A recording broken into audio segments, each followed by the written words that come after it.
Hi folks, it's Rhonda again. My show, Home is Where the Heart is currently on at Round Hill Studio in Annapolis Royal, and it's on until August 13th.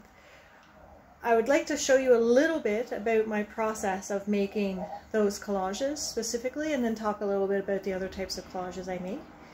I collect newspapers as my medium most of the time, 95% of the time I would say. The rest of the time it's salvaged books, magazines, any paper source that I can think of. And lately I've been experimenting with adding other found, what I call garbage elements, or things people throw away, such as bread tags and small pieces of plastic, bottle caps, that sort of thing. So what I tend to do is I start collecting newspapers. I have a small selection here in this bag, and you'll notice that some of these papers are torn, cut, things are cut out of them. So that's where I start. I start to look through, and if I see a big block of blue like this, that's something I keep for sure. And then I put everything into an accordion folder, such as this one, according to color. So I have pinks, I have reds, I have greens, and I sort them that way. I also have a box here of different images that are appealing to me and different patterns that I keep as well.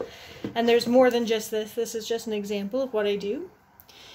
When I'm assembling a collage, I start usually with a sketch in pen on the canvas. This is because pencil will move around with the... If I use a pencil and then spread the glue spreads the pencil around. It's not the best. So I use pen. Then I usually have two cutting boards. So this one, it's hard to tell, but it's covered in glue, layers and layers of glue. And I use Aleene's tacky glue. It's an archival glue. It's no acid. And then I take pieces of paper, I cut them or tear them if I want a more natural look, and I start applying them to the canvas. I don't have anything in process right now, but I tend to use a box cutter like this. I also use Excel blades. And then finally, I get a finished piece. This is a very simple finished piece here. I coat that with a UV spray. So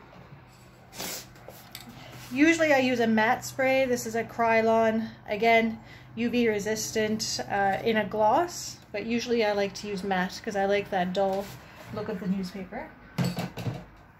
And sometimes I also salvage frames. I go to the Salvation Army store or thrift stores quite often, and I find these wonderful frames, and I take those home with me, and sometimes I'll work on illustration boards, matte boards, canvas boards, and I'll frame them in a salvage frame. I try to do that as often as I can. Of course, sometimes you can't do that. So that's the majority of my process. Just recently, I was saying that I've started to use plastics and things like that. So this is one of the things that I've just recently created, and it's called Bread Makers and Bread Winners.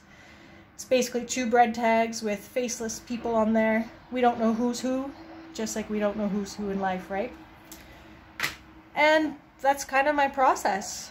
The pieces are then wired and hung and ready to go. So if you haven't seen my show yet, now's a good time to go. It's up for another week, and then I'll be coming back down to say hello. So hope you're having a good summer. Bye!